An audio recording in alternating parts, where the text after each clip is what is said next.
안녕하십니까. 꿈마을 사랑방에 오심을 환영합니다.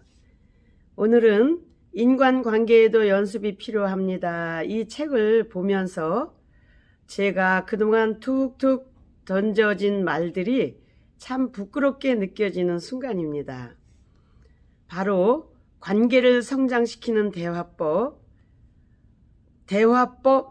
이 네 가지만 안 하면 된다. 오늘 이 네 가지에 대해서 함께 나누도록 하겠습니다. 직장에서 있었던 대화. 저희 팀장님은 항상 웃으면서 조롱하고 비난해요. 저는 방어하느라 무표정으로 그분을 대하게 돼요. 그러면 우리 팀장님은 이렇게 말씀하십니다. 넌 농담한 걸 가지고 속 좁게 반응하냐? 그러시면서 오히려 저를 탓하시는 게 너무 속상해요. 자기 말이 상대에겐 조롱과 비난으로 들리는 걸 혼자만 모르는 것 같아요. 저는 좋게 말하는데 상대는 자꾸 감정이 상한데요. 저에게 말투를 바꾸라고 합니다. 말투를 어떻게 바꾸죠? 제 남편은 제가 말만 하면 삐쳐요. 자기를 무시한다는 느낌이 든대요. 의식해서 친절하게 말하려고 애쓰는데 너무 어려워요. 가족들에겐 좋은 말이 안 나와요. 가까운 사람과 대화하는 게 제일 어려워요. 나쁜 습관 중에서도 부정적으로 말하는 습관은 가까운 사람들에게 큰 피해를 줍니다. 부모의 말하는 습관은 자녀에게 대물림 되는 강력한 유전자입니다. 학력, 나이, 성별 불문하고 배우고 실천해야만 실력이 느는 게 바로 대화 능력이라고 말합니다. 말 속에는 보이지 않은 칼과 독이 들어있어서 상대의 가슴에 상처를 내고 피 흘리게 하고 영원히 흉터를 남기기도 하지요. 우리 뇌는 긍정적 단어보다 부정적 단어를 더 구체적으로 오래 기억한다고 하네요. 죽이는 말인 단정짓기, 후벼파기, 무시하기, 비아냥거리기를 살리는 말로 바꾸는 연습을 우리 해볼까요? 첫째, 단정짓기. 그럼 그렇지, 그럴 줄 알았어. 내가 하는 일 뻔하지 뭐. 이제 제대로 할 때가 되지 않았어? 아주 자존심을 짓밟는 말이겠죠. 실수를 하거나 실패를 했을 때 가장 속상한 사람은 본인입니다. 위로가 필요한 상황임에도 불구하고 그럴 줄 알았다고 단정 짓는 건 너는 실수하고 실패하는 게 당연한 부족한 사람이라고 비난하는 것과 같습니다. 심지어 과거의 실수까지 들먹이면서 자기 말이 옳다는 걸 증명하려 한다면 당사자는 기분이 어떨까요? 자존심을 처참하게 짓밟고 상대의 자존감을 죽이는 가장 나쁜 말버릇입니다. 그럴 땐 이렇게 말하는 연습을 해보면 어떨까요? 살리는 말. 나도 그랬어. 그럴 수도 있어. 많이 애쓴 거 내가 알아. 얼마나 속상할까?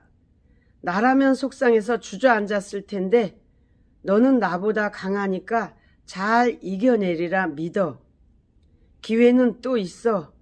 경험을 많이 쌓았으니까 다음엔 더 잘할 거야. 두 번째, 후벼 파기. 도대체 왜 그런 거야? 왜 맨날 그 모양이야? 난 이해가 안 돼. 어떻게 그럴 수 있어? 상식적으로 말이 된다고 생각해? 친절을 가장한 마귀의 화법이라고 합니다. 친절을 가장한 마귀의 화법. 저도 이런 화법을 가끔 썼던 것이 지금 많이 반성이 됩니다. 그리고 부끄럽습니다. 이 시간을 통해서 저도 상처받지 않는 대화 연습을 해야겠다는 생각이 듭니다. 예를 들어 아들이 밖에서 3년 할부로 산 최신 스마트폰을 잃어버리고 왔다고 가정해 봅시다. 또는 배우자가 주식을 투자했다가 손실을 봤다고 생각해 봅시다. 이렇게 혈압이 올라가는 상황에서는 교양 있게 말하기가 쉽지 않지요. 하지만 돌이킬 수 없는 상황입니다. 그런데 자꾸 도대체 왜 그랬는지 드러나 보자, 한번 말해봐봐 라며 따지고 묻습니다. 후벼 파기 고수들은 친절한 말투로 묻고 또 묻습니다. 내가 정말 이해가 안 돼서 그래. 왜 그런 거야? 한두 번이 아니잖아. 저는 이런 화법을 걱정을 가장한 후벼 파기라고 부릅니다. 이미 자괴감으로 가슴속에서 피가 흐르고 있습니다. 가까운 사람이 공감하고 위로해주면 상처가 빨리 아물 거예요. 이럴 땐 이렇게 말하는 연습을 해볼까요? 살리는 말. 이미 벌어진 일인데 속 태우지 말자. 내가 제일 속상할 거야. 알아. 앞으로 우리 조심하면 돼. 이제 그만 잊어버리자. 상처받은 이에겐 무조건 공감과 위로를 보내는 게 살리는 말입니다. 그러면 상대는 내가 듣고 싶어 했던 이야기를 스스로 하게 돼 있습니다. 내가 바보 같아. 이런 실수 다시는 안 하도록 노력할게. 도저히 살리는 말이 나오지 않는다면 차라리 말을 하지 않는 것이 더 나을 수 있습니다.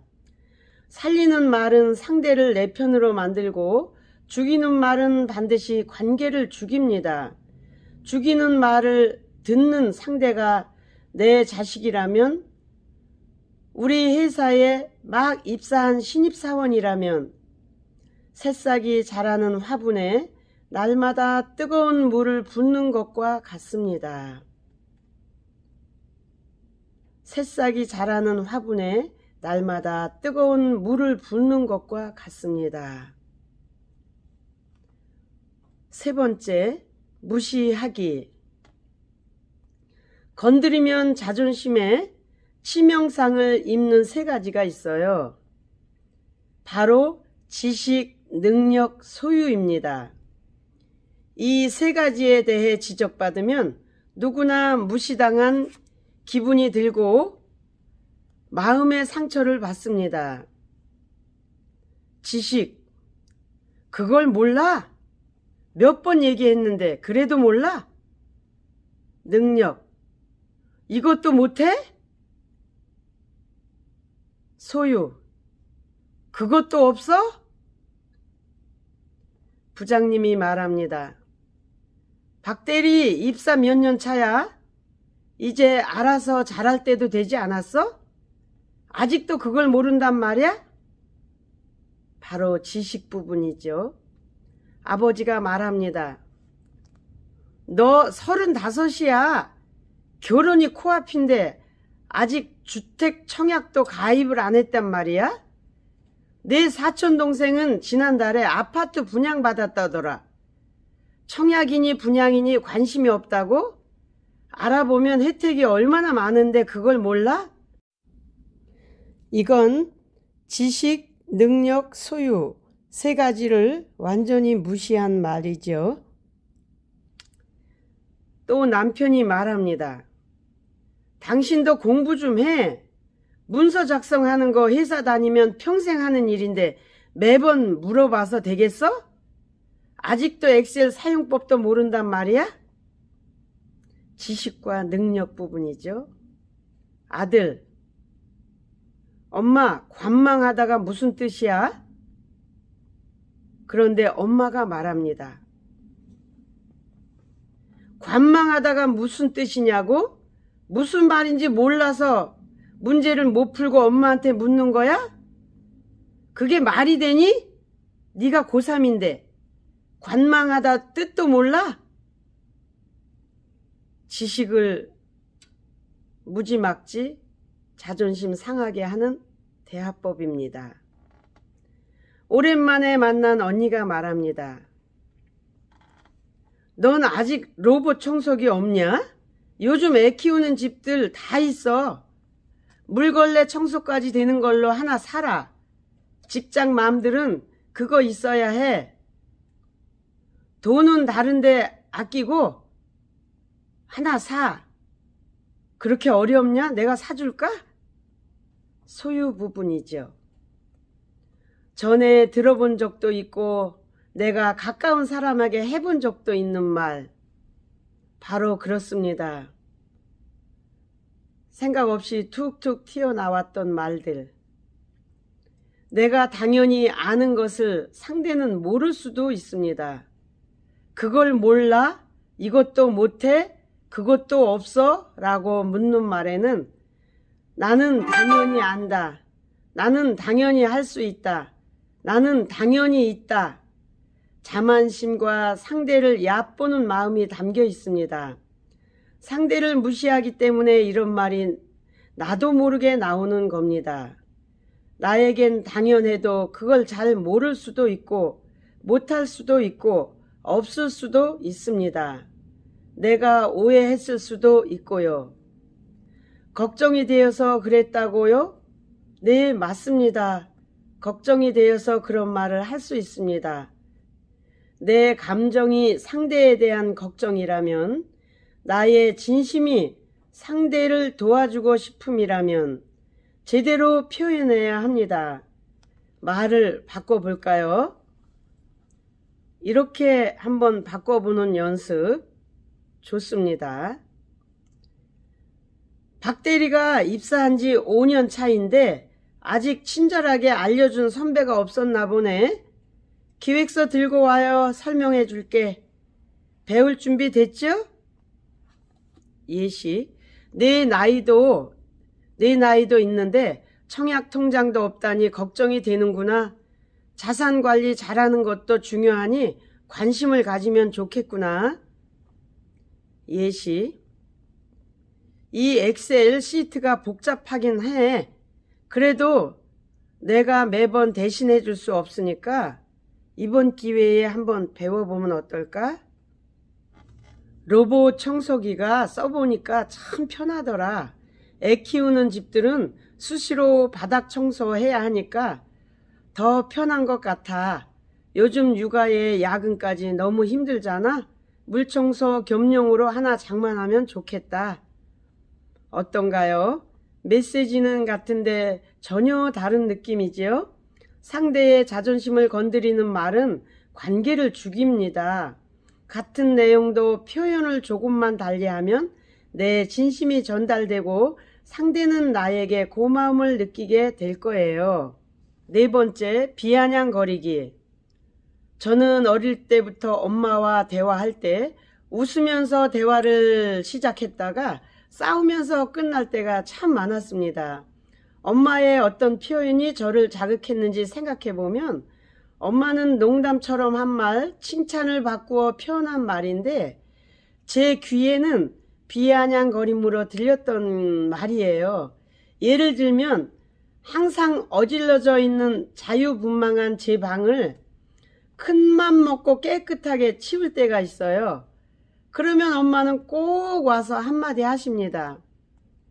내가 웬일이냐? 해가 서쪽에서 뜨겠다. 오늘은 왜 이래? 무슨 일 있어? 오늘 우리 집 손님 와? 어차피 금방 어지를 텐데 뭘 이렇게 수고를 하고 그래? 저도 마음이 상해서 한마디 합니다. 그냥 쿨하게 칭찬하면 안 돼요? 꼭 비아냥거려야 해요? 즐겁게 청소하다가 마음이 상해요. 그러면 엄마도 서운해하며 말합니다. 속 좁게 왜 그래? 농담한 걸 가지고. 뭔 말을 못하겠네. 우리 집만 이런 대화가 오가는 게 아니더라고요. 제가 속이 좁은 것도 있지만 엄마의 말투도 썩 기분 좋은 표현은 아니지요. 그런데 타인에게 이런 말을 들으면 마음이 더 상합니다.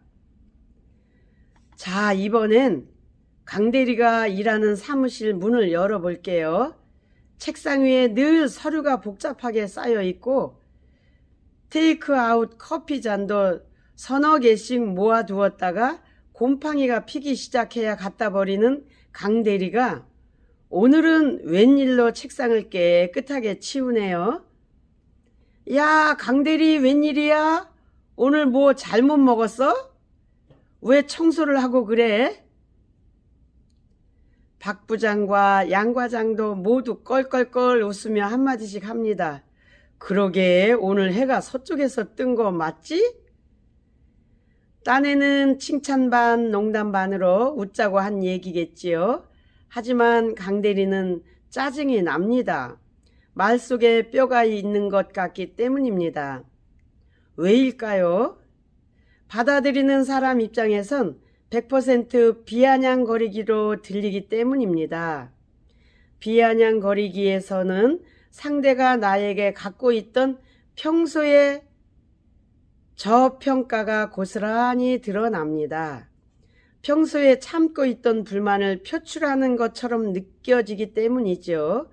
그래서 자존심이 상하고 상대에게 적대감마저 싹 틀 수 있어요. 상대를 칭찬해야 할 상황에서도 농담으로 위장한 비아냥거리기를 할 때가 있어요. 웃자고 한 말이라고요? 상대는 불쾌한 경우가 더 많아요. 어릴 때부터 가족들에게 이런 뉘앙스의 말을 많이 듣고 자란 아이들은 자존감이 낮아지기도 해요. 뭔가를 성취한 뒤에 순수한 칭찬을 받지 못하고 비아냥거리는 말을 많이 듣게 되면 그래, 나 같은 게 뭐, 내가 하는 일이 다 그 모양이지 뭐, 이런 식으로 자신을 저평가하게 됩니다. 농담은 웃음을 유발해서 관계를 좋게 만들 것 같지만 그렇지 않아요. 말은 정말 민감해서 내가 웃자고 한 말에 상대는 치명상을 입을 수도 있습니다. 성격이 예민한 사람을 대할 때는 더욱이 농담을 조심해야 합니다. 농담으로 시작된 감정 싸움이 관계를 싹둑 잘라버릴 수 있으니까요.